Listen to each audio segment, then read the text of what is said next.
है तो बासी रोटी भी निपटा जाते हो। भूख लगने पर है, भूख लगी तो बासी रोटी। अब गणेश जी को याद आया, रात्रि का समय, मध्य रात्रि हो रही है, लड़की बेटी गणेश को पुकार रही है, मेरा गणेश आएगा, 2 लड्डू उसका, आधा पानी उसका, आधा लड्डू मेरा और आधा पानी मेरा। बस गणेश जी को याद आ गया, इतनी रात्रि को मंदिर भी बंद पड़े, कौन भोग लगाएगा, क्या करूं। एक ही बेटी है जो आधी रात को भी मुझे बुला रही है, आधी रात को।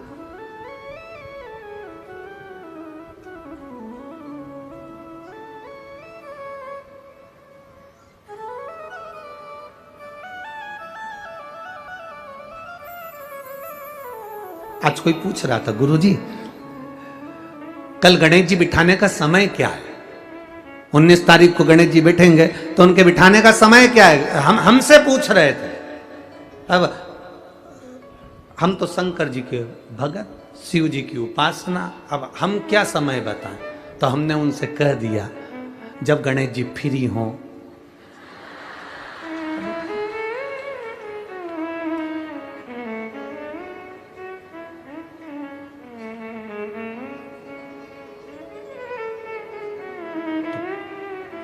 तो उन्होंने पूछा गणेश जी फ्री कब रहते हैं? तो हमने कहा अब ये तुम्हारे ऊपर, हमको तो मालूम भी नहीं, हम तो अपॉइंटमेंट लिए भी नहीं उनसे, तो तुम्हें ज्यादा स्मरण हो। तो आप शंकर जी की कथा करते हो, आपको नहीं मालूम कि गणेश जी कब फ्री रहते हैं? हमने कहा गणेश जी फ्री रहने का केवल एक समय होता है, एक टाइम होता है, एक पल होता है, एक घड़ी होती है कि गणेश जी महाराज हमारे घर में आ गए। गणेश जी की सबसे पहली जो आरती हो, उस आरती के समय पर अगर धूप बत्ती जलाई जाए या गोबरी को जलाकर उसमें गूगल छोड़ी जाए और गूगल छोड़ने के बाद गणेश जी का नाम ध्रुम वर्ण कह दिया जाए तो गणेश जी को तुम्हारे घर की पूजा स्वीकार करना पड़ती है। बस वो समय हम जानते। हम तो बस उतना जानते हैं कि शिव महापुराण में लिखा और मुद्गल पुराण में लिखा, गणेश पुराण में लिखा, गणेश जी का एक नाम होता है ध्रुम वर्ण। क्या नाम है? ध्रुम वर्ण गणेश जी का एक नाम होता है। जब हम धूप जलाकर और धूप लगाने के बाद में गणेश जी की सबसे पहली आरती करने के पहले अगर हम सबसे पहली आरती गणेश जी की कर रहे हो, अपने घर में स्थापना कर रहे हो, बिठा रहे हो और तुम चाहते हो कि गणेश जी मेरे घर में आके मेरी पूजा को स्वीकार करें और जो मांगू मेरा गणेश मुझे दे 10 दिन के अंदर, तो पहला नाम लेकर पुकार लेना ध्रुम वर्ण विनायक, बैठो, बस काम हो गया। वो फ्री होकर आता है, वो बैठता है अलमस्तता में। अब वो हमसे पूछे समय क्या है? हमने कहा देखो हमको तो मालूम नहीं, बस इतना जरूर जानते हैं कि ध्रुम वर्ण नाम के मेरे विनायक, जो जिनके शरीर से भक्तों के ताप मिटाने के लिए अग्नि तेज निकलता रहता है, जिनके शरीर से धुएं की भांति अग्नि प्रकट होती रहती है। अग्नि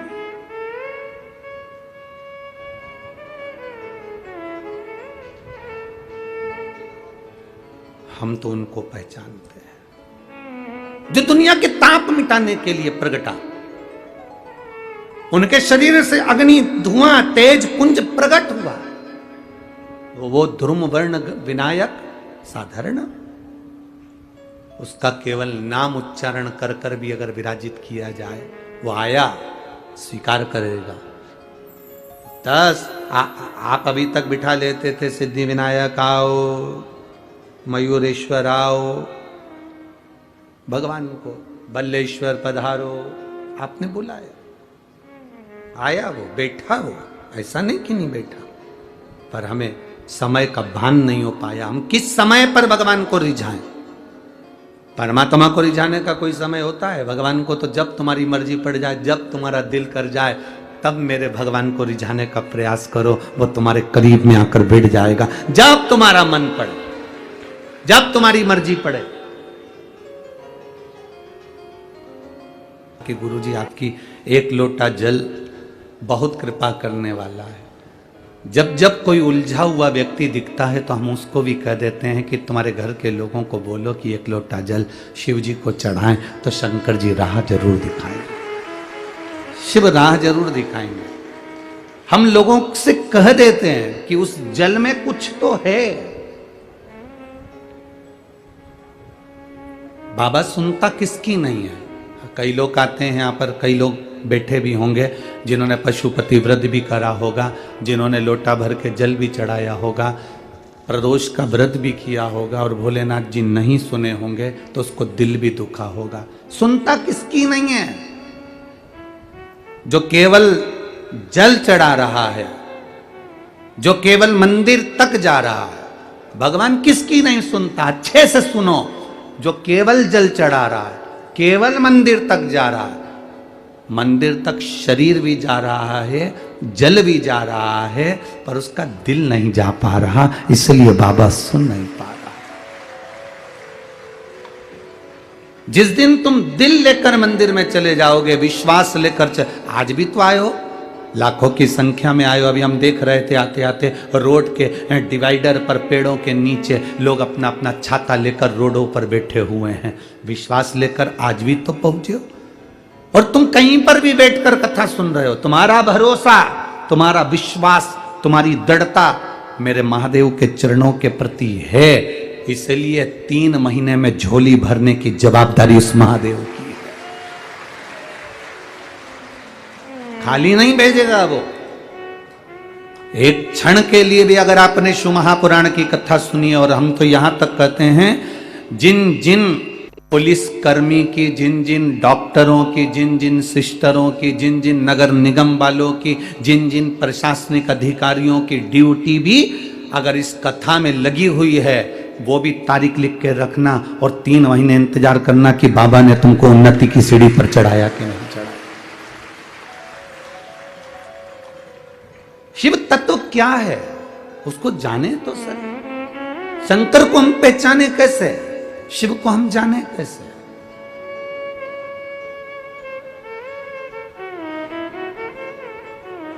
वो पुणे की इस धरा पर अष्ट विनायक में से एक विनायक श्री सिद्धि विनायक भी है। श्री सिद्धि विनायक कैसे है?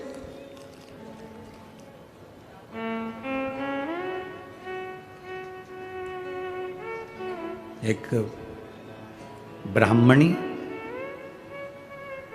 जिसका पति मर गया, घर में केवल एक बेटी है, केवल एक बेटी।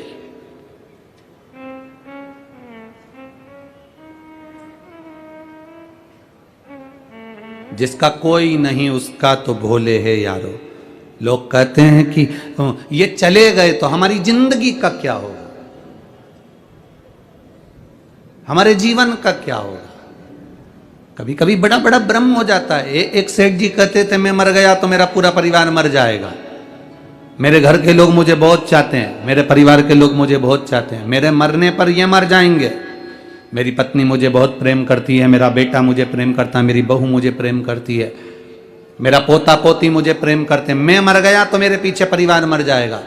एक गुरुजी को मालूम पड़ा कि सेठ जी हमेशा एक ही बात कहते हैं, तो गुरुजी ने सेठ जी से कहा एक काम करो ना, आधे घंटे के लिए मर जाओ। तुम आधे घंटे के लिए मर के तो देखो कि कौन तुम्हारे साथ में मरता है, कौन मर रहा है। अकेले आए हो, अकेले जाओगे। क्या लेकर आए हो, जम के बोलो जरा। नहीं नहीं, ये लाइन तुम्हारी गड़बड़ है। क्या लेकर जाओगे? ये शिव पुराण तो कहती है कुछ तो लेकर जाओगे। क्या लेकर आए हो? कुछ तो लेकर जाओगे। कुछ लेकर नहीं आए, अपने हाथ से किया गया पुण्य अपने साथ लेकर जाओ। कोई दूसरा नहीं ले जाएगा, अपना पुण्य अपने साथ, अपना भजन अपने साथ, अपनी भक्ति अपने साथ। जैसे कल वो लड़की ने लिखा कि ये लक्ष्मण भाऊ का फोटो लगा हुआ है गुरुजी, जिन्होंने मुझे विद्या अध्ययन कराई, इसलिए मैं इस कथा में आकर बैठी हूं क्योंकि भाऊ को नमन करती हूं, जिसको भले इनके परिवार वालों को नहीं मालूम पर भाऊ ने मुझे पढ़ाया है, इसलिए उनका एहसान जिंदगी भर नहीं भूल पाऊं। भले परिवार वालों को नहीं मालूम, पत्नी को नहीं मालूम, बच्चों को नहीं मालूम, किसी को नहीं मालूम, क्यों? वो व्यक्ति गया तो उसने कर कर क्या गया है?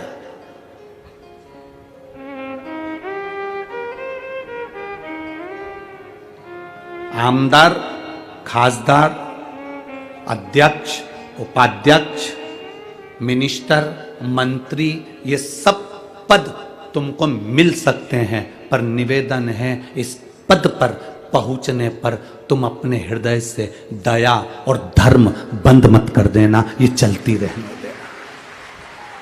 उसका कारण ये है कुर्सी और पद तो बदलते रहेंगे, पर तुमने अगर कुछ पुण्य करा है, तुमने अगर कुछ दान करा है, तुमने कोई अच्छा कर्म करा है, तुमने जिंदगी में कोई अच्छा कृत्य करा है, तो वो तुम्हारे साथ जीवन पर्यंत यहां भी और वहां भी काम आएगा। और वो आता है, वो आता है।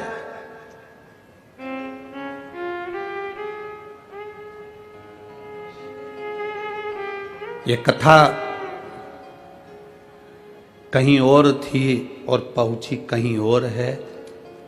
ये लक्ष्मण भाऊ स्वयं इस कथा को अपने दिल में लिए होंगे, इसलिए कथा उनके स्मरण में हो।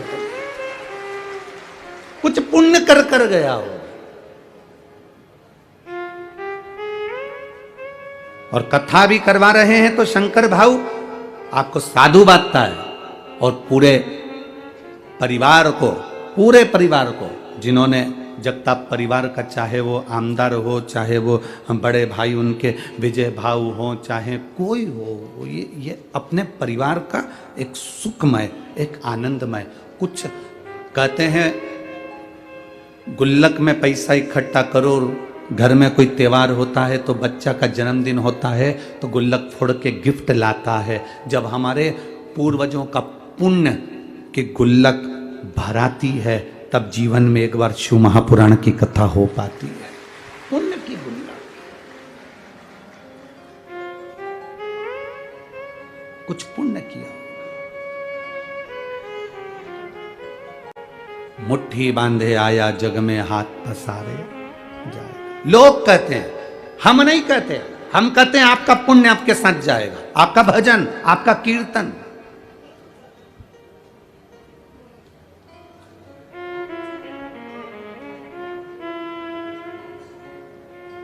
बीमा कंपनी वाले कहते हैं इतने का बीमा करा लो, तुम मरोगे तो घर वालों को इतना मिल जाएगा।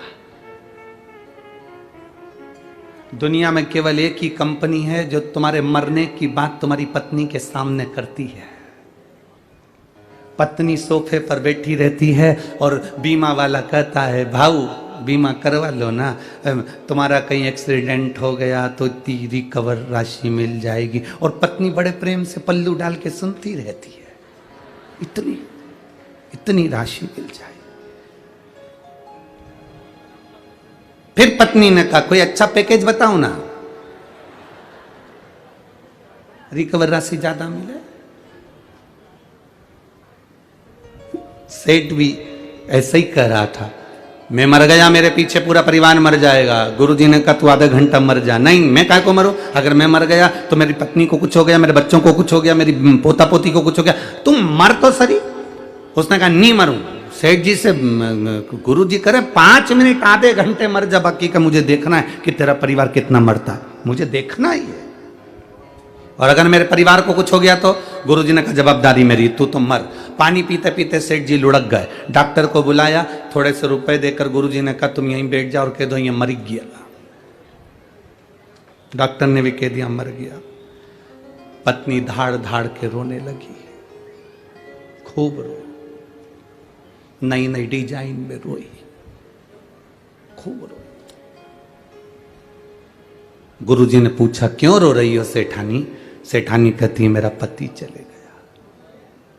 गुरुजी ने कहा मेरे पास में एक ऐसी बूटी रखी है, मैं तुम्हें दूंगा, तुम खा लेना, तुम मर जाओगी, पति जिंदा हो जाएगा। पति जिंदा।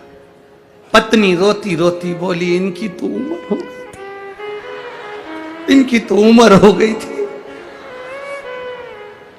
पति जमीन पर पड़ा पड़ा सोचने लगा, भी परसों के दिन कह रही थी तुम कितने हैंडसम लगते, और अब कह रही है कि इनकी तो उम्र हो गई थी। पति उठने ही वाला था, इतने में गुरुजी ने चिमटा खोड़ दिया, पड़े रहे वहीं पर। थोड़ी देर बाद बेटा रो रहा था, तू क्यों रो रहा है? मेरे पिताजी चले गए, ये भी नहीं बता के गए किससे कितना लेना था। अब बाप पड़ा पड़ा मन में सोच रहा है इसको लेनदारी की पड़ गई, बाप पड़ा उसकी जरा सा दुख नहीं है।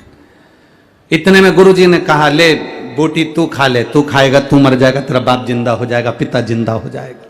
बेटा बोला, पिताजी कह रहे थे अब तुम्हें सारा काम संभालना है।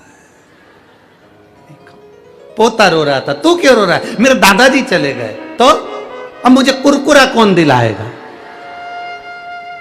तो गुरुजी बोले, ले बूटी तू खा ले। इतने में छोटा सा पोता गुरुजी के गले में हाथ डालकर बोला, गुरुजी तुम्हारा ना कोई आगे ना कोई तुम्हारा पीछे, तुम नहीं खा लो। और सब मिलके बा गुरुजी को बूटी खिला। अब गुरुजी ने उसको उठाया, उठ जा उठ जा। एक तू कहता था मैं गया तो सब चले जाएगा, लोगों को लगता है मैं कर रहा हूं। सास कहती है मैं जिंदा हूं जब तक घर चल रहा है, जिस दिन मैं मर गई आटे दाल का भाव मालूम पड़ जाएगा। तो मेरा बूढ़ी बूढ़ी माताओं से निवेदन है, आधा घंटा मर के तो देखो। तुम जिंदा हो तो भी और मर जाओगे तो भी। हमारे यहाँ की तो रीति बनी है, मरने के पहले और मरने के बाद का समय निकाल कर देखना। मरे भले तुम कहकर मरे कि मैं मर जाऊंगी, उसके बाद में आटे दाल का भाव मालूम पड़ जाएगा, पर दुनिया के लोग जानते हैं कि मरने के 12वें दिन ही घर में घी का पीपा, तेल के पीपे, मावा, रबड़ी सब बनेगी और सब नुक्ती और सेव, रायता, चने की सब्जी और पूड़ी सब चकाचक खाएंगे। और तेरा फोटो टंगकर उस पे कंडे पे धूप देकर अगरबत्ती लगाएंगे। कौन पूछे किसको? कौन पूछे? तेरा दिन याद करे क्यों रे नर, शिव नाम क्यों नहीं जपे। कितने दिन याद करेंगे? केवल 13 दिन। फिर कौन याद कर रहा? किसको याद करे? अपने हाथों से दान करते चलना, अपने हाथों से पुण्य करते चलना। जैसे ये लक्ष्मण भाऊ भले संसार सागर से गए हों, पर उन्होंने अपने हाथों से ऐसा पुण्य कर कर गए कि वो जिंदगी का एक आनंद दे गए। पद मिले, प्रतिष्ठा मिले, चूकना मती किसी का भला करने में। दीपावली पर जो आतिशबाजी में सुख नहीं मिलता, दिवाली पर जो फटाके फोड़ने में सुख नहीं मिलता, होली पर जो रंग उड़ाने में सुख नहीं मिलता, गणेश जी को जो लड्डू खिलाने में सुख नहीं मिलता, वो सुख एक गरीब के चेहरे पर प्रसन्नता लाने से मिलता है। एक दुखी व्यक्ति के चेहरे पर प्रसन्नता लाने से मिलता है।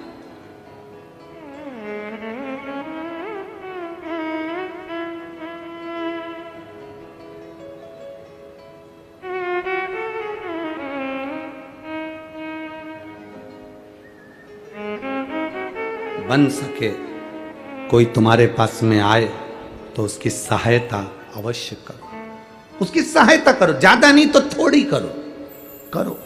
कोई कहे, हम ये नहीं कहेंगे कि चौराहे पर खड़े हुए लोग भिक्षा मांगने वाले जो भिखारी हैं तुम उनको कुछ दो, ना। कई लोगों ने तो धंधा बना के रखा है, उससे बचना है। ये भिखारियों का धंधा नहीं चलने देना इस भारत की भूमि पर, हमें उससे बचना है। करना क्या है? अपने नगर में, अपने मोहल्ले में, अपनी कॉलोनी में, अपने परिवार में, अपने क्षेत्र में, अपनी विधानसभा में, अपने कार्य क्षेत्र में उसको ढूंढो जिसको पढ़ने की बहुत तमन्ना है और उसके पास पढ़ाई का पैसा नहीं है। उसको ढूंढो जिसके शरीर में दवाई रोग है पर दवाई का पैसा नहीं है। उसको ढूंढो जिसको बहुत उन्नति करना है पर कोई सीढ़ी लगाने वाला नहीं है। उसके लिए तुम थोड़ा करने का प्रयास करो। आपको उसका एक आनंद जो मिलेगा वो दीपावली पर बम फटाके फोड़ने जैसी खुशियां प्राप्त हो। वो आनंद की अनुभूति आपके अंदर होगी, आपके अंदर प्रवेश करेगी। एक ब्राह्मणी जिसका पति चले गया, घर में केवल बेटी है और वो है, हिम्मत नहीं हारी है। पति गया, बच्चों को संस्कार दिया, अपनी बेटी को संस्कार दे रही है, और संस्कार में पीछे नहीं हटना। यह सिद्धि विनायक की दूसरे नंबर के विनायक की कथा चल रही है। अष्ट विनायक में से दूसरे विनायक की कथा चल रही है कि सिद्धि विनायक नाम, सिद्धि विनायक कैसे विराजमान हुए, सिद्धि विनायक कैसे आए, और सिद्धि विनायक का मतलब क्या है, सिद्धि विनायक है कौन।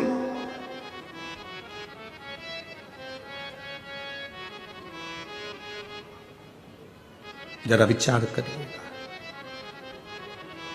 रो रही है बेटी, मां ने पूछा क्यों रो रही हो तुम, किस लिए रो रही हो। मां, जब पिताजी थे ना तो मुझे गोदी में उठाकर स्नान कराने के लिए पवित्र पवित्र तीर्थ में लेकर जाते थे, पर अब मेरे पिता नहीं तो मुझे पवित्र तीर्थ में कौन लेकर जाए, कौन स्नान कराएगा मुझे।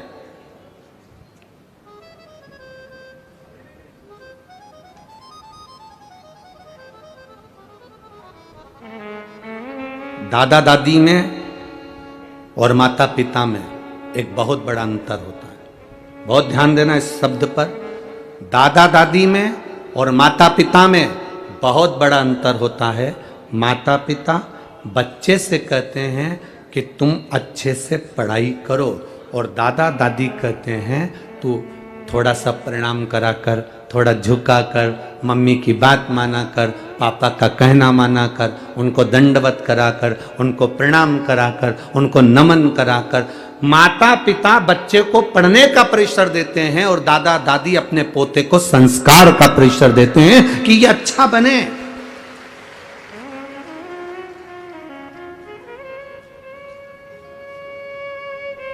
कार किसी के भी घर पर आ सकती है, लोन लो कार लाओ। बोलो री जीजियों, ए पूर्णा वालियों, बोलो सही है कि गलत है। हम पहले एक बार कथा में कहे थे मकान, घर, हाउस और फ्लैट, इनमें बहुत अंतर है। मकान के कान होते हैं,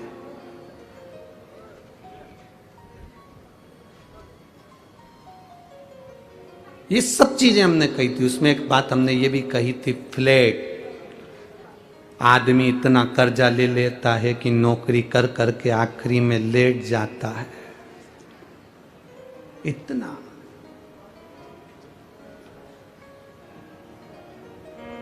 लोन लो, गाड़ी लो, गाड़ी किसी के घर पर भी आ सकती है, कार किसी के घर पर भी आ सकती है। थोड़ा सा पैसा उठा लो, कार आ जाएगी। कार आने में दिक्कत नहीं है, कार किसी के यहां भी आ सकती है, पर संस्कार हर किसी के यहां नहीं आ पाते हैं। हर किसी के घर में संस्कार नहीं आ पाते। कार तो तुम कोई भी ला सकते हो, थोड़ा सा डाउन पेमेंट जमा करना, पैसा थोड़ा सा जमा कर कर कार लेकर आ जाओगे। संस्कार किसी किसी के घर में आते हैं, हर एक के घर में संस्कार नहीं आते। कई लोग यहाँ पर ऐसे भी बैठे होंगे जिनके बच्चे सुबह उठते हैं, प्रणाम करते हैं, तब ऑफिस जाते हैं। बहू उठती है, मम्मी को प्रणाम करती है, नमन करती है, माँ कैसी हो, कोई दिक्कत तो नहीं है, आप पुणे आई हो, अच्छे से रहना माँ, थोड़े दिन के लिए आई हो, कैसी हो माँ। एक बहू वो होती है जिसके घर में माता पिता के संस्कार झलकते हैं और वो अपने घर के बुजुर्गों को आदर देकर चलती है। बेटा वो होता है जो अपने घर के बुजुर्ग को आदर देकर चलता है। और किसी किसी के घर में ऐसा भी होता है कि माँ रह रही है, खा रही है, पर बोलने का समय किसी के पास नहीं है। पिता रह रहा है, खा रहा है, पर बोलने का समय किसी के पास नहीं है। कार ज्यादा होंगी, बहुत कार होगी, उस कार का कोई मतलब नहीं है अगर घर में श्रेष्ठ संस्कार नहीं तो कार की महत्वता कुछ भी नहीं है। क्या महत्वता?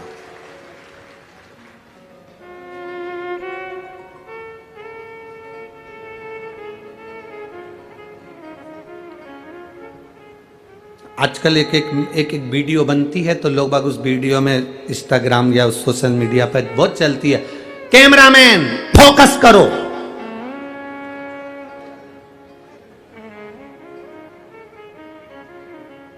वीडियो चलती है उस पर लिखा कैमरामैन फोकस करो। अब हम भी तो कहते हैं शिव भक्त शंकर जी के चरणों पर फोकस करो।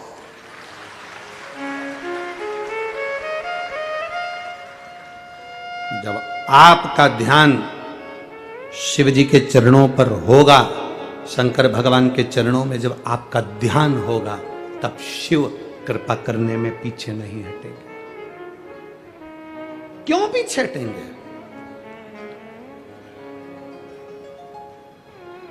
किस लिए?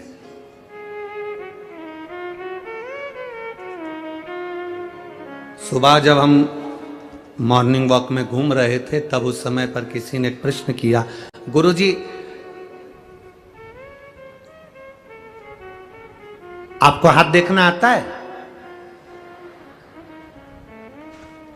हमने कहा नहीं आता।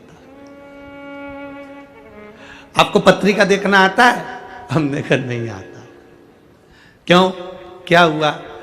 हमने दिखाई थी कोई से, हमने जिससे पूछा, परंतु हम पूछते हैं उनसे कि हमारा अच्छा दिन कब आएगा, कितने दिन के बाद हम कोई अच्छा काम करें, हमारा वक्त कब अच्छा हो सकता है।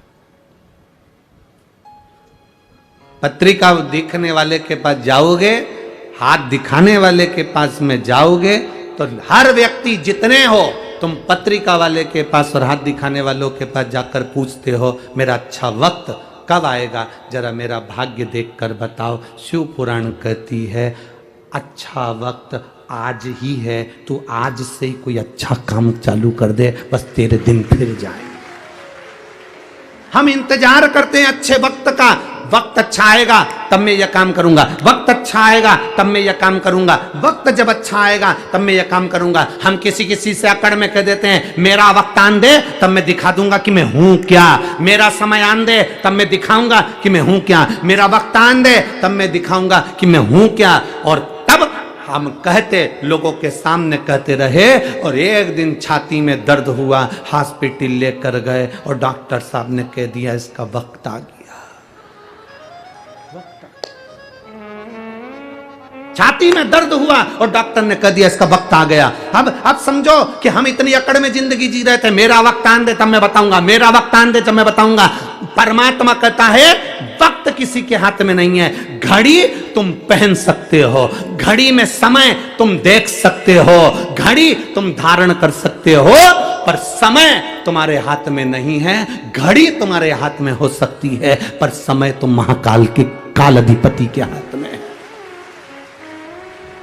उसके हाथ में समय है, घड़ी तुम्हारे हाथ में है पर समय उसके हाथ में। अच्छा और बुरा तुम किसी से पूछते हो मेरा अच्छा समय बताओ कब आएगा, मेरा हाथ देखकर बताओ मेरा समय अच्छा कब आएगा, मेरा वक्त कब अच्छा आएगा, मेरी पत्रिका देखकर बताओ मेरा वक्त कब अच्छा आएगा। पूरी जिंदगी दिखाते रहना और ये पूछते रहना कि वक्त कब अच्छा आएगा। शिव महापुराण की विद्येश्वर संहिता कहती है वो वक्त कभी नहीं आता। आज जो है, अभी जो है, जैसा आज है इसमें तू ऐसा कर कर निकल जा कि आज के बराबर कोई वक्त तुझे पूछना ही नहीं पड़े और तू उन्नति की सीढ़ी पर चढ़ जा। हमसे लोग कहते हैं अभी देवता सो रहे हैं तो हम दुकान कब डालें, अभी ऐसा हो रहा है पितृपक्ष आ जाएगा तो 16 दिन अच्छे काम नहीं होंगे तो हम दुकान कब डालें। हम कहते हैं दिन मत देखना, समय मत देखना, तेरा मन जिस दिन कह दे, तेरा दिल जिस दिन कह दे, और तेरे मन के अंदर जिस दिन शंकर आकर विराजमान हो जाए और तेरा दिल कह दे कि आज मुझे दुकान डालना है, आज मुझे यह काम करना है, उस दिन वो काम चालू कर देना, तो उन्नति की सीढ़ी पर चढ़ जाएगा। उसके क्या पूछना, क्या पूछोगे? मौत का समय होता है क्या? अरे बोलो तो नहीं, तुम तो स्टाम्प पे जब सब कुछ लिखो अपनी जायदाद प्रॉपर्टी, तो उसमें भी लिख देना मैं शाम को 6 बजे मरूंगी, उससे पहले नहीं मरूंगी। मौत का समय है, मौत का और महाकाल का, मौत का और शिव मंदिर का, मौत का और शिव पुराण का कोई समय नहीं होता। शंकर के पास जब तुम्हारा दिल करे तब पहुंच जाना। समय मत देखना कि शिव को भजने का समय क्या है।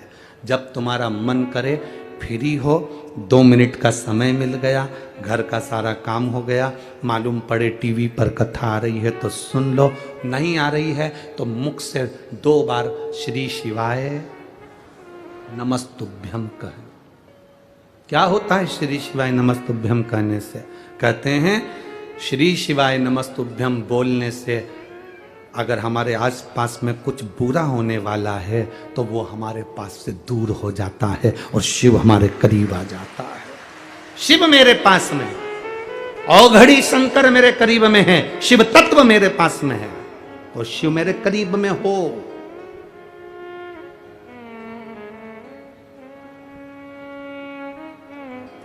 एक बच्चे के शरीर में बुखार आता है, उसको कष्ट रहता है, तकलीफ रहती है, तो बच्चा अपनी मम्मी और पापा से, पापा मुझे डर लग रहा है, तुम मेरे पास आ जाओ ना पापा। माँ मुझे डर लग रहा है, मम्मा तुम मेरे पास आ जाओ ना। काका मुझे डर लग रहा है, तुम मेरे पास आओ ना। काकी मुझे डर लग रहा है, तुम मेरे पास आओ ना। छोटे छोटे मुलगा मुलगी एक शब्द कह देते हैं, छोटे छोटे बच्चे एक शब्द कह देते हैं, आई मुझे डर लग रहा है, मेरे पास आओ ना। भाऊ मुझे डर लग रहा है, मेरे पास आओ ना। और जब तुम्हारी जिंदगी में दुख की घड़ी चल रही हो, कोई राह नहीं सूझ रही हो, कुछ भी तुम्हें दिख नहीं रहा हो, बहुत बहुत टेंशन में जिंदगी चल रही हो, तब महादेव के मंदिर में जाकर कहना, बाबा बहुत डर लग रहा है, तुम मेरे पास आओ ना। शिव को बुलाओ, बाबा बहुत डर लग रहा है, तुम मेरे पास आओ।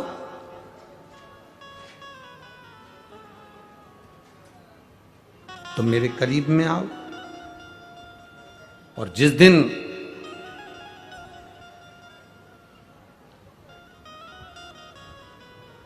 बाबा को तुम दिल से पुकारोगे, वो तुम्हारे सम्मुख में होगा,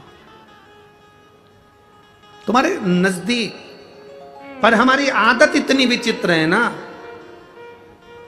कि हम बाबा को अपने पास बुलाने में उतना समय नहीं लगाते जितना समय हम निंदा और बुराई में लगाते। शिव की भक्ति में और अपनी मेहनत में, शिव की भक्ति में और खुद की तरक्की में, किस किस चीज में? जम के बोलो जरा। शिव की भक्ति में और खुद की तरक्की में इतना वक्त लगा दो, इतना वक्त लगा दो कि दूसरे की निंदा करने का और बुराई देखने का वक्त ना बचे।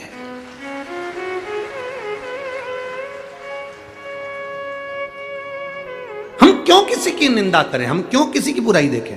बुराई कौन करता है? जो बिल्कुल फ्री होता है। निंदा कौन करता है? जो एकदम फ्री है। बुराई कौन देखता है? जो एकदम फ्री है। बैठ गए टीवी के सामने, सियोर वाला महाराज ने क्या बात, अच्छी चीज बाती वो नहीं देखा, उसने बस बैठ कर ये देखते रहे ये क्या गड़बड़ बोला, बस बुराई छाटना, क्योंकि फ्री बैठा है। शिव की भक्ति में और अपनी तरक्की में इतना वक्त लगाओ, इतना समय लगाओ, इतना वक्त लगाओ कि दूसरे की बुराई देखने में और दूसरे की बुराई करने में हमें वक्त ही ना मिले। कोई वक्त हमारे पास में नहीं कि हम बुराई देखेंगे, हम अच्छा करें। अपनी तरक्की चाहते हैं, अपनी उन्नति चाहते हैं, शंकर की भक्ति करना है, शिव भक्ति में लगो।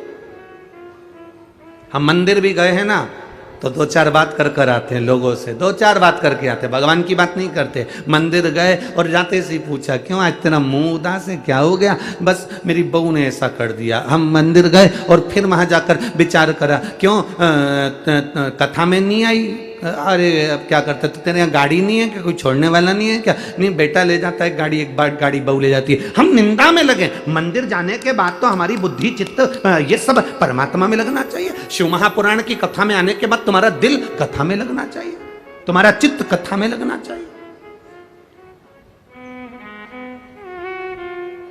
कल कोई कह रहा था, गुरुजी ये पुणे महाराष्ट्र में जो कथा हो रही है सांगवी में, एक सुई भी गिर जाए ना गुरुजी तो कथा में मालूम पड़ जाए कि कहां गिरी है। इतनी साइलेंट रहकर लोग कथा सुनते हैं, इतना साइलेंट है। इसी को शिव भक्ति कहते हैं। भक्ति में अपना समय लगा दिया और अपनी तरक्की में अपना समय लगा, कहां फालतू का समय लगा। लोग फ्री बैठे हैं दिन भर बुराई करने के लिए, दिन भर निंदा करने के लिए। आप फ्री ना बैठे। मां उस ब्राह्मणी ने अपनी बेटी को संस्कार दिए, संस्कार दिए तो बेटी गोदी में बैठकर रोती है कि अब मुझे तीर्थ दर्शन में तीर्थ स्नान कौन कराएगा।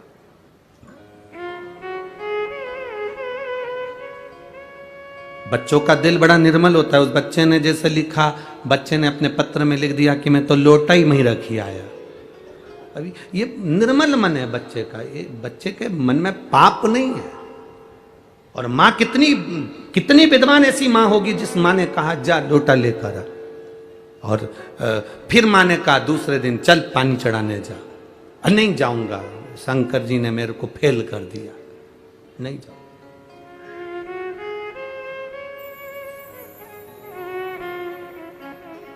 अब उस बच्चे को कौन समझाए, रिजल्ट में फेल हो सकता है पर उसकी करुणा में तू पास हो गया, उसकी दया में तू पास हो गया।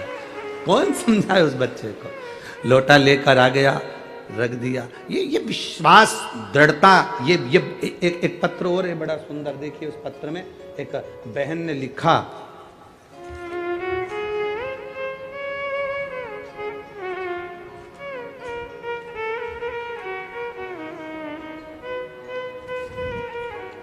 मैं राजश्री मोतीराम चौहान, कहीं बैठी हो तो हाथ हिला सकती हैं। मैं राजश्री मोतीराम चौहान, जिला धुलिया, मुकाम पोस्ट साकरी, गोपाल नगर, मोबाइल नंबर मेरा ये है। कहीं बैठी हो तो हाथ हिला सकती है। अगर कहीं पर भी बैठी हो तो हाथ हिला सकती है। मोती नगर में राजश्री मोतीराम चौहान, जिला धुलिया, मुकाम पोस्ट साकरी, गोपाल नगर, मोबाइल नंबर ये। गुरुदेव नमन करती हूँ शिव पुराण को। गुरुजी मेरी माँ पिछले साल जून के महीने में बहुत बीमार पड़ गई और उनको डायबिटीज भी थी, बीपी भी था। उसकी वजह से उनकी आंखों की रोशनी भी कम हो गई, चले के बराबर गई। वह बहुत बीमार पड़ गई, इसलिए उन्हें हम डॉक्टर के पास लेकर गए और उनकी सोनोग्राफी कराई। सोनोग्राफी की रिपोर्ट में आया कि गर्भाशय में गठान है। उस गठान का थोड़ा सा जल निकाल कर जांच करवाई तो उनको कैंसर बताया गया। जब कैंसर बताया तो कैंसर 4th स्टेज का, चौथे स्टेज का कैंसर उनको बता दिया गया। अब चौथे स्टेज का कैंसर सुनकर सब हिल गए गुरुदेव। डॉक्टर ने कहा कि अब बहुत देर हो चुकी है, इनके पहले से ही कहीं ना कहीं आपको जांच कराना थी और 4th स्टेज का कैंसर है, बचना तो मुश्किल है। आप रेडिएशन कराइए और इस ऑपरेशन को करा लीजिए। 4th स्टेज का कैंसर, 60 वर्ष की उम्र से पार मेरी माँ करें क्या। घर आ गए दवाइयाँ लेकर, बाबा के मंदिर जाना प्रारंभ करा। हमारे पड़ोसी ने कहा मेरे पास सीहोर का रुद्राक्ष रखा है, उसको पानी में गलाओ तांबे के लोटे में, रात भर पानी में गलाकर सवेरे उस पानी को शिव जी पर चढ़ाना, उस पानी को तुम्हारी माता को देना। सत्य में तुम्हारे पास सीहोर का रुद्राक्ष है? हाँ, लेकर जा। मैंने रुद्राक्ष लिया, लेकर आई और पानी में गलाकर अपनी माता को शिवजी पे चढ़ाकर जल देना प्रारंभ करा। दूसरी बार जांच कराने के लिए हम उसी हॉस्पिटल में गए जहां 4th स्टेज का कैंसर था। डॉक्टर को दिखाया तो जब 4th स्टेज का कैंसर वापिस डॉक्टर को दिखाया तो डॉक्टर उस जगह पर देखकर कहता है अब ये कैंसर 1st स्टेज पर आ गया है, 4th स्टेज पर नहीं बचा है। डॉक्टर ने इलाज करना प्रारंभ करा और बाबा की कृपा का मैं क्या गुणगान करूं। आज मेरी माँ ठीक है, इसलिए बाबा को हम नमन करने आए। ये शिव तत्व है। ओ घड़ी कहीं बैठी हो तो हाथ हिला सकती है, उधर है हाथ हिला सकती। शिव तत्व अगर कैमरे की निगाह में आ जाए तो ठीक है, बाबा की कृपा। शिव तत्व है, ओ घड़ी है शिव। थोड़ा जीवन में संघर्ष आ सकता है, थोड़ी तकलीफ आ सकती है, और ऐसा नहीं संघर्ष नहीं आएगा। भगवान भी तो परीक्षा लेता है। आप कथा सुनने बैठो, बार बार जल वृष्टि हो, फिर रुके, फिर जल वृष्टि हो, वो परीक्षा ले, और तुम्हारा चित्त, तुम्हारा मन कथा के तत्व में डूबा रहे। ये बड़ी विचित्रता का आनंद है। थोड़ा संघर्ष कर सकता है जी, थोड़ा कष्ट।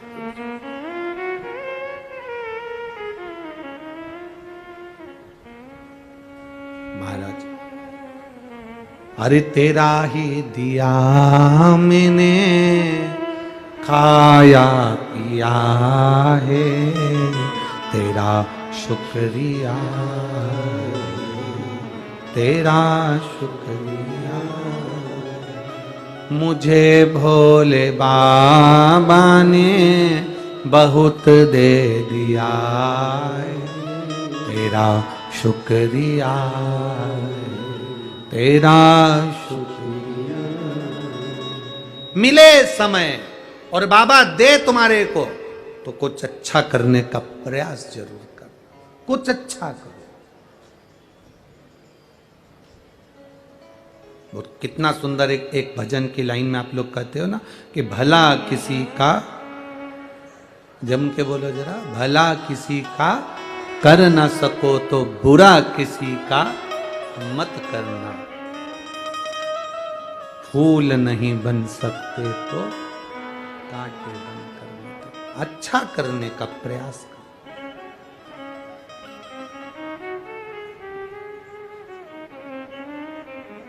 प्रयास करो हम अच्छा करें,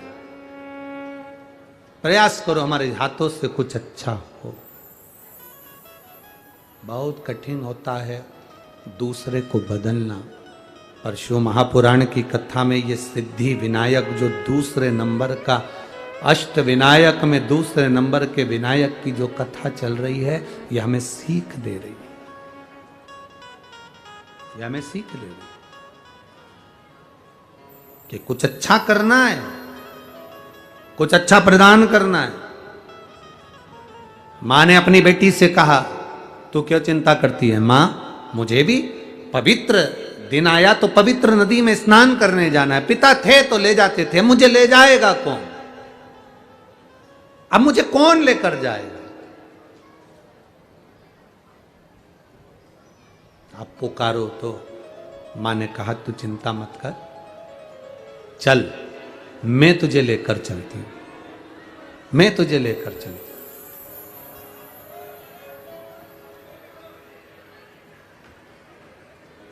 कल से थोड़ा सा ये दिए प्रज्वलित मत करा करो, थोड़ा आंच तेज हो जाती है ना, उसमें तेल होता है, थोड़ा सा उधर करो,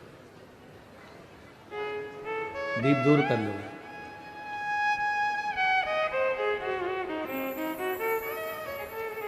अब तुझे लेकर कौन जाए, कौन लेकर जाए? रखे रहने दो यहीं पर, हाँ एक साइड रख दो बस।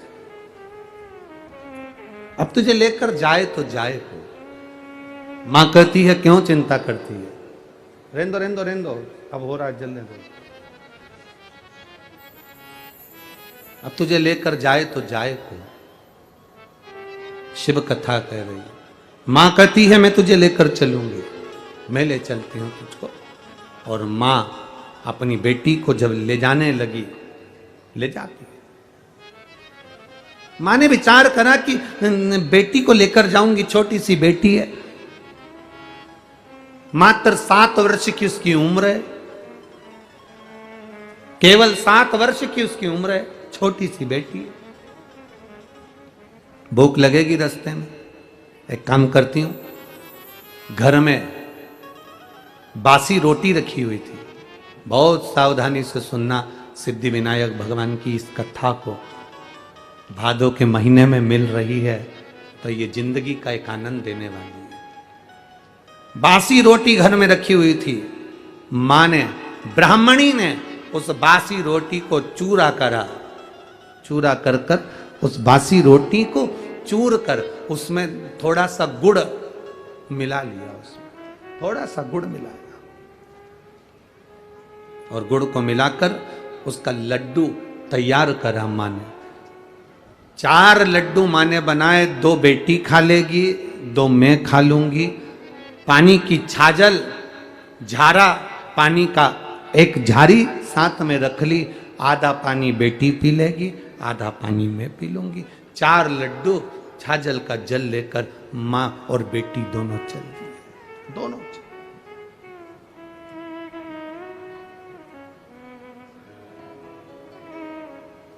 और लगन तुमसे लगा बैठे, जो होगा देखा जाएगा। तुम्हें अपना बना बैठे, जो होगा देखा। भीतर के संस्कार थे, मां लेकर चली। जैसे ही तीर्थ स्थल पर पहुंचकर स्नान किया, तीर्थ स्थल जब पहुंचे और स्नान किया, स्नान करते करते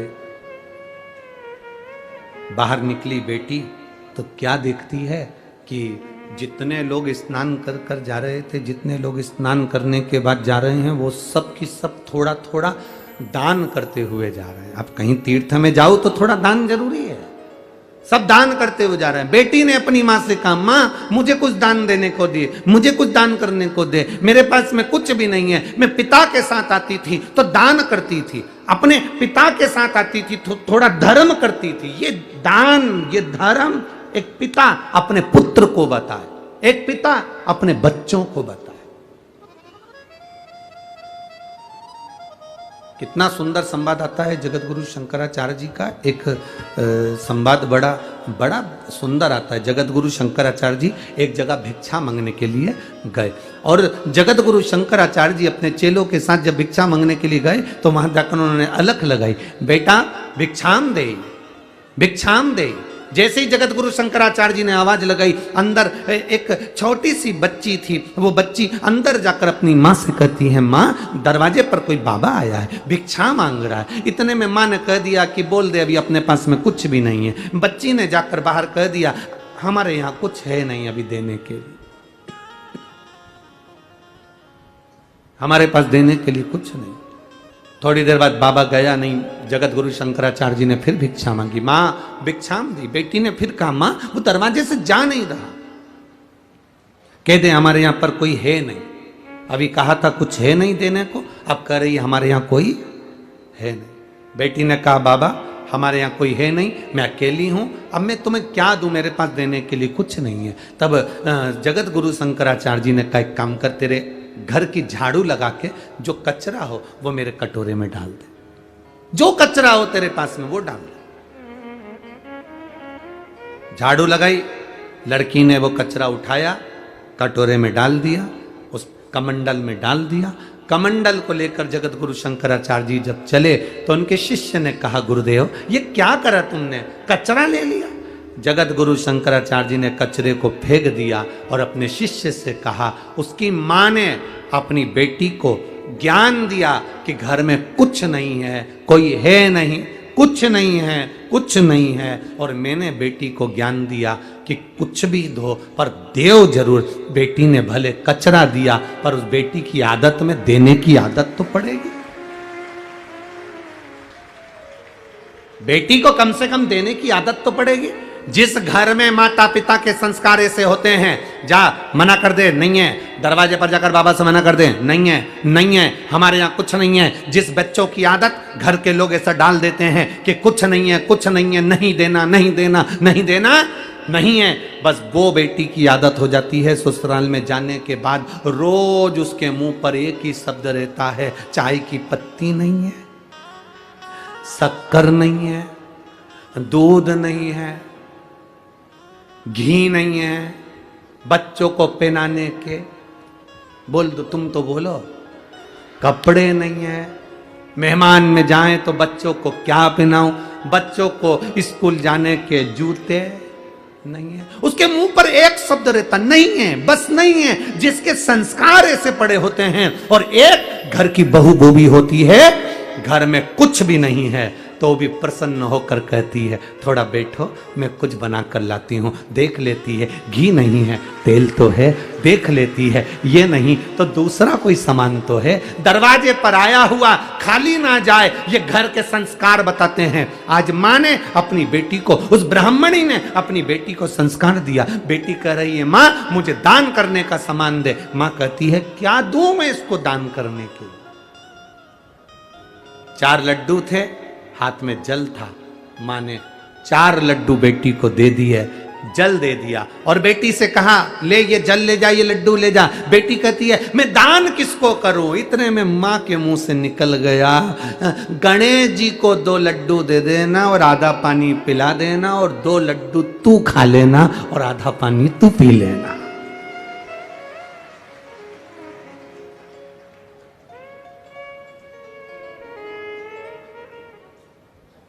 ये संस्कार है। ये नहीं कहा कि कहा गणेश जी को 2 लड्डू दे देना और आधा पानी तू पी लेना और आधा पानी गणेश जी को पिलाना, ले जा जा। अब बेटी दान के लड्डू, वो बासी रोटी के चूरा करे हुए 2 लड्डू, 4 लड्डू लेकर गई। 2 किसके हैं? जम के बोलो जरा। गणेश जी के। और 2 किसके हैं? लड़की के। आधा पानी किसका? गणेश जी का। आधा पानी बेटी लेके चली।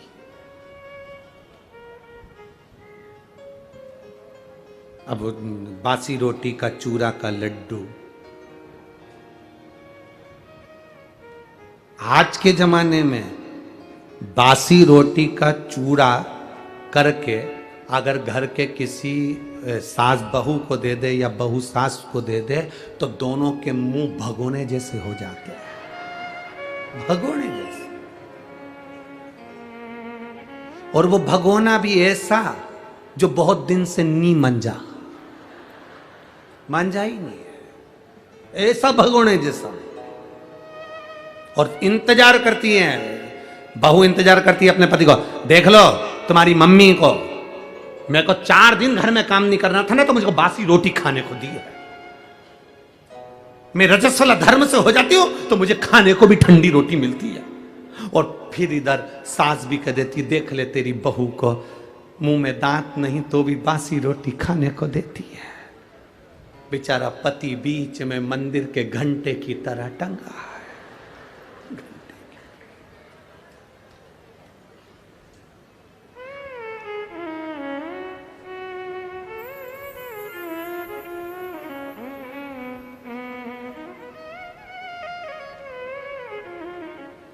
एक ही है।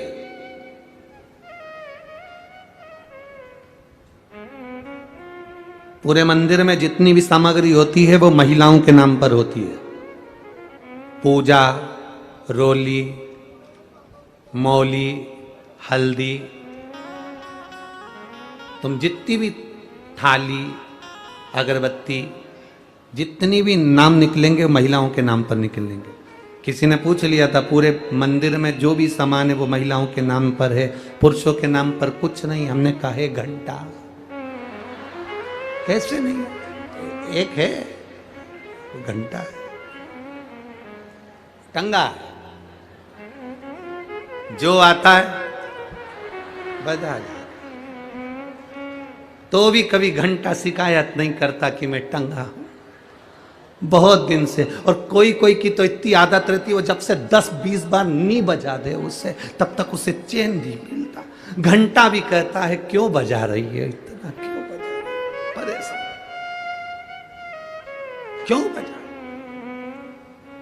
अब बासी रोटी का चूरा और उसमें गुड़ मिला हुआ और उसका लड्डू बनकर 4 लड्डू माँ ने दे दिए, 2 गणेश के और 2 तेरे। आधा पानी गणेश पिएगा, आधा पानी तू पीना, जा दान कर करा। और बेटी हाथ छुड़ा कर माँ का 7 साल की बेटी भरे उस मेले में से, वो बेटी जो भरचक मेला था उस मेले में से वो बेटी बाहर निकली।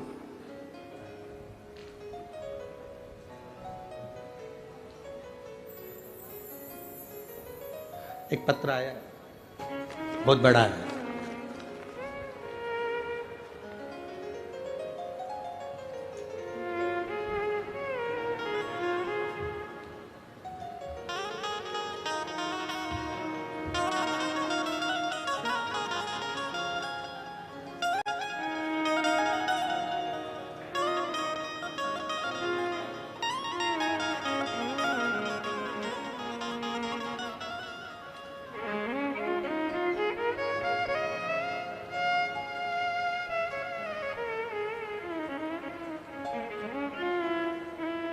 वैभव महादेव पवार, मोहोल जिला सोलापुर।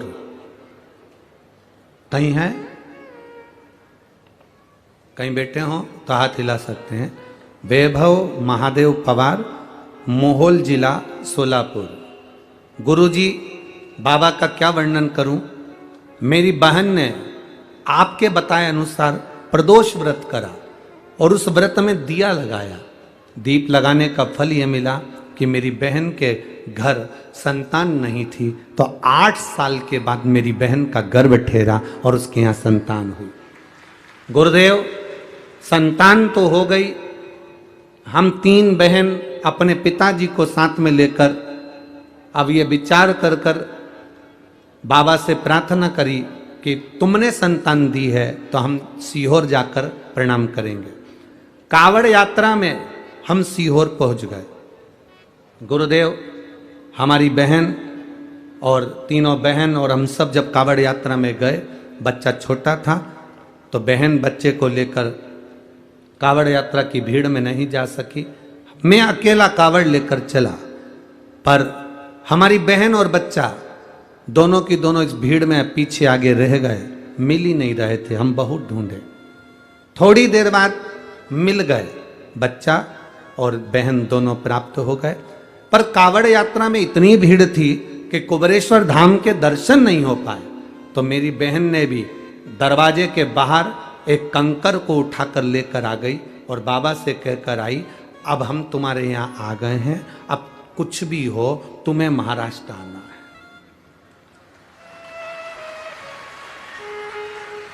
और बाबा से कहकर आई, मेरी बहन यहीं पुणे में रहती है, तो बाबा को निमंत्रण देकर आई कि तुम्हें आना पड़ेगा। और आज हम प्रसन्न इसलिए हैं कि तुम कहते हो गुरुजी, बाबा 3 महीने में सुनता है। कावड़ यात्रा में निमंत्रण देकर आए थे, 1 ही महीने में पहुंच गए। 1 ही महीने।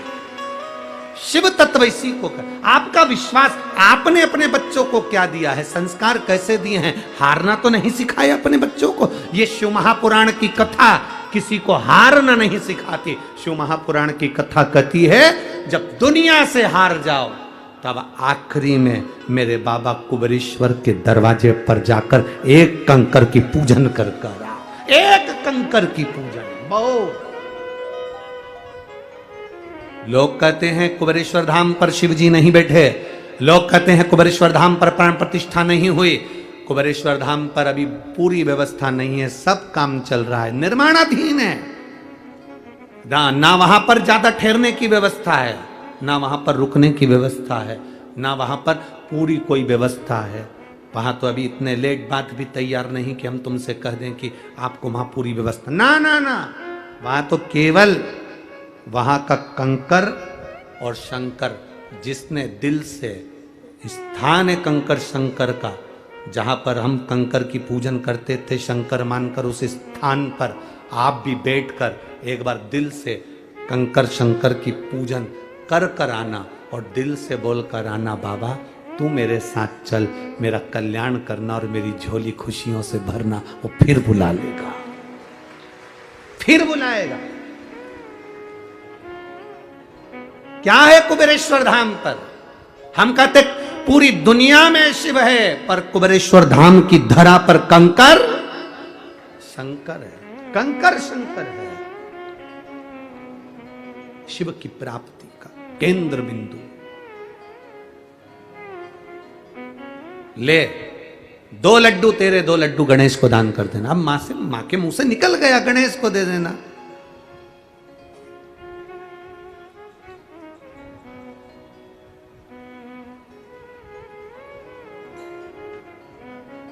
गणेश को दे देना, मां के मुंह से निकल गया। अब मां करे क्या? बेटी ने हाथ छुड़ाया, भीड़ बहुत थी और बेटी माता का हाथ छुड़ाकर चल दी उसको ढूंढने के लिए। मेरी मां ने कहा है 2 लड्डू गणेश को देना। अब गणेश को बेटी ढूंढ रही है, गणेश मिले कहां? ढूंढते ढूंढते बेटी जंगल की ओर बढ़ गई, सिद्धकोट की ओर बढ़ गई, जंगल की ओर। उसको नहीं मालूम कि वो कहां पहुंच गई, उसको नहीं मालूम।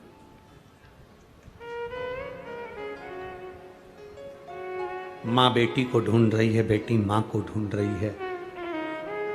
बेटी माँ को नहीं ढूंढ रही, बेटी गणेश जी को ढूंढ रही है। 2 लड्डू देना है, पानी पिलाना है, फिर मेरे को लड्डू खाना है और पानी पीना है, दान करना है मुझे। गणेश जी मिले तो सही।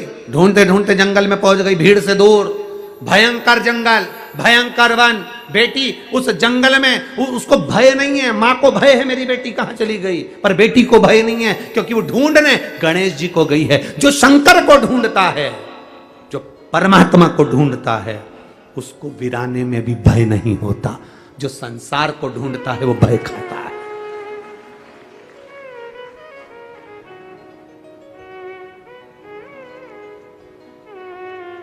पुकारती पुकारती जा रही,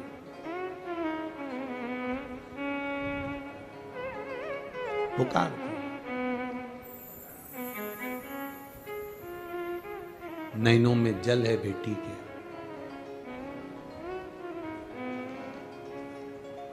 और नैनों में जल भरकर पुकारती हुई जा रही, पुकारती। मुझे तेरा ही सहारा है मेरे भोले बाबा, मुझे तेरा ही सहारा है मेरे भोले बाबा। कब से खड़े हैं झोली पसार, क्यों न सुने तू मेरी पुकार। कब से